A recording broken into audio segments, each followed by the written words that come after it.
there, this is Mr. Chill here, and let's talk about Nightwing issue 92. And this comic book was really nice. This week's story was good and great.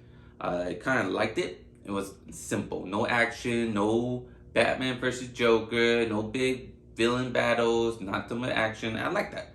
I like a nice simple story, building up the story more. I love it. Give us nice moments with Alfred in here, showing how good of a character he was when he was alive. And that's why I wanted to say that they're doing more great things to the Alfred character when he's dead now than when he was alive. Now that's what I like. Like they made his death more better, more memorable, more meaningful. And that's why if you have no plans for a character when he's alive, well, we got like so many characters in the DC universe, in the Marvel universe. This goes both ways for both of them. Then make their death meaningful. If you have no plans for comic books, no great stories with them, they're part of, then do something with them. Kill them, make their death meaningful. Definitely they're important like Alfred is. That's why I want Spider-Man, like we saw in the game, they took that route, the Aunt May's death. Even the movie right now, we saw No Way Home, Aunt May died. And how that changes our character that we want to follow. Spider-Man, Nightwing, how it changes everyone for Alfred. It changed Damian, it changed Batman, it changed Nightwing, it probably changes the other characters as well, Tim and Dick, how important Alfred was to them, and how he died by Bane. Now we get moments like when you finally see Damian face to face again with Bane, how that's gonna be like, whoa, that's gonna be crazy, because last time he saw Bane, literally Damian saw Bane in front of him, was Bane snapping Alfred's neck. Spoiler if you don't know that. Sorry if I spoiled it for you. It's in the Tom King run. Go read it. It's an awesome one. The City of Bane. Great story. But yeah, so we get good moments of that. I don't know why Marvel was so scared to do that. If you're so scared for killing side characters, because that's what Alfred is. He's an important side character. Very important to the main character. But he doesn't have a big role. He's never going to have a big solo issue. He's not going to have a whole story arc about him. No. He's an important side character. That isn't the same thing like Aunt May. Important side character that has no real reason to be alive to this day still.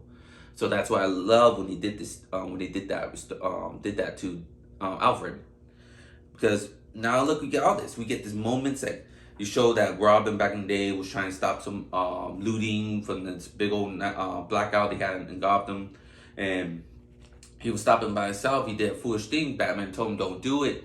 But he was trying to be a hero, save someone, and he was able to go. He got jumped. He didn't succeed really. Batgirl had to go save him, but that didn't really work. They almost got more hurt until Alfred came in to save him in the Batplane. But it was cool. This shows how Bruce respects Alfred even more and won't do anything to hurt him. He could be a dick and push him out of the way, but Alfred stood right in front of Bruce and said, "No, you leave your cape and cowl out here. You're not gonna." Basically scold him, yell at him because he's not listening to your orders to stop that looting. No, you gotta treat him like a son. You gotta worry about him. You gotta love him, put him in check. Treat him like a father, like a son, not like a co-worker or any of that. Nah, you ain't gonna do that. So that's cool how Alfred, you put Bruce in check, make him remember you're a father too. You adopted Dick Grayson. And he put him in check. He took this cow, he listened to Alfred, and like I said, he made me tear up shit. Yeah, and this showed like he comforted him. Like I said, this showed how important Alfred had to make sure everyone's in place. They get that love, they get that remembrance. Cause he's a normal person. He has to make sure all these superheroes that still keep that humanity in them, not full on superheroes all the time. And that was nice. I love that touch. That was the best moment in this comic to me. Good flashback moment with Alfred. Now we go back to the present. This shows more connection. I love the connections between the Bat family. That's what makes the whole comic books, the story is so great, all between them. Bob and Barbara Gordon and Dick went to Bloodhaven Park, the new park that Dick opened up, the new heaven in Bloodhaven. So that's pretty cool. He built a statue for Alfred to all the memories, because all this wouldn't happen because he left all his fortune to Dick, and Dick gave it all to Bloodhaven to build, be better, and comfort. Ain't no Blockbuster being a dick, showing up and basically saying, I'm gonna tear all this down. Don't worry, this is my city. He's pretty cool, Kingpin. Don't get me like he has that intimidating look. He's a new Kingpin like Marvel. damn, it's good. But Wilson Fix. He was like another Wilson Fix to me. He even looks like he even has that whole white suit. He's big. Like I said, white and red. He's definitely like Kingpin vibes here.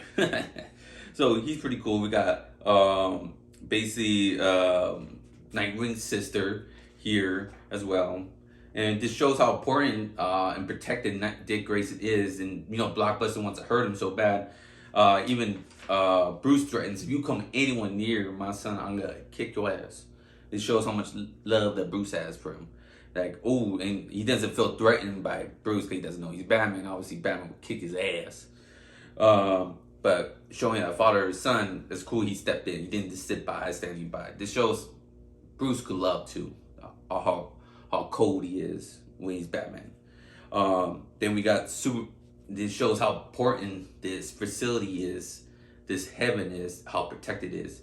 That you got Superman here that will stop Blockbuster. You got all his Teen Titan friends, Flash is running around, make sure no one's trying to take out Dick Grayson, because he is still part of the hit list of Blockbuster. He's put a bunch of hitmans out there. But then we get this Blockbuster did some dick move, hire a bunch of people trying to destroy the facility. Dick stops them, obviously. Simple. Expose them, show them who they are, so they will never do that stuff again. But the main big thing is the mystery that I wanted to know in this whole comic book story, Tom Taylor's run, is who is the man collecting the hearts? And he finally faces Blockbuster. He goes up to Blockbuster's face saying, I saw you in the park and you were with Dick Grayson and I have a proposal. They're both after Dick Grayson, but I think he wants his heart, or he's after more. And is he? That's another question. Who is this guy that collecting, or who is this man, girl, collecting his heart? He said he was in the park. He saw Blockbuster with Nightwing. So he was there in the moment. We seen her. And I think the two new characters we saw in the same time, you put two and two together, Nightwing's new half-sister, that's a mare.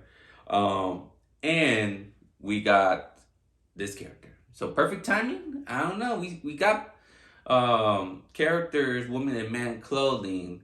The question, she's a character. He's a female in man clothing. Question. So it could be another one like that. I have fun. But why? He's after Nightwing. She's a killer. How she turned into a killer? That'd be a great mystery. What would that be a twist if this guy that's collecting hearts is actually female and that's Nightwing's sister? Like I said, could be. She has some training. She knows Nightwing. She wants to get closer to her, Dick Grayson. So, and you see her freaking killing everybody. Or it could be this cop. I have a feeling, because who's this cop? I only know this cop because he was at the park too. So it's someone we saw in that park. That little image, it could be Nightwing's sister or this cop that he saw them both together. Or it could be someone that's totally different. Who knows, right? But they were at that park and at this scene.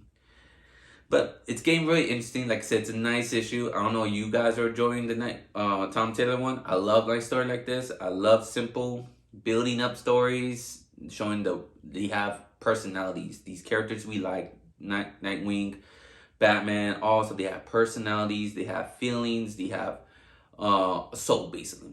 You know, it's other story, they just fight bad guys, villains, like, oh my god, they fight this bad guys, I hope they stop this bad guy, they do this, do that. Nothing too dramatic when they just fight, when you just see Batman versus Joker, that's it. I want to see some deep emotions in the story as well. Like, see some emotion, like one of my favorite Tom King's, when Tom King was doing Batman, one of my favorite issues was Day Night, with Batman and Superman, when he brought both their girlfriends to a fair and changed costumes. It was a costume theme park. It was fun. It was nice. It was seeing they're human. They're like us. They do date. They do fall in love. They do have feelings. They're sad. They get mad. They get angry. They do feel the rage of they want to kill somebody when they see someone they love get hurt. So they do. I want to see all that in the character that I like to read. I want to see him feel more human than just a comic book character. Nah, I like to see him feel more human. And that's what you do. You see how they all reflect on Alfred. You see how much they loved him and how much they were important to him. There was no reason to do Tom Taylor do that, but he showed it. It was great. I loved it. And I hope he continues more of this great story run. Tom Taylor doing great work. Thank you very much for this great story you've given us. But comment below what you think of this week's run of issue 92 of Nightwing. How you like the Nightwing story by Tom Taylor, and who you think is the one collecting the hearts? Who is this new bad guy? Who's this new villain? And can Nightwing defeat him? Alright, that concludes my video. I love talking to you all about comic books, so subscribe to my channel to get all my comic book nerd talking and all that stuff. And hit the like button if you like my video this week. I would appreciate it. Thank you all for watching. Have a good day and good night. Remember, stay nerdy forever. Bye.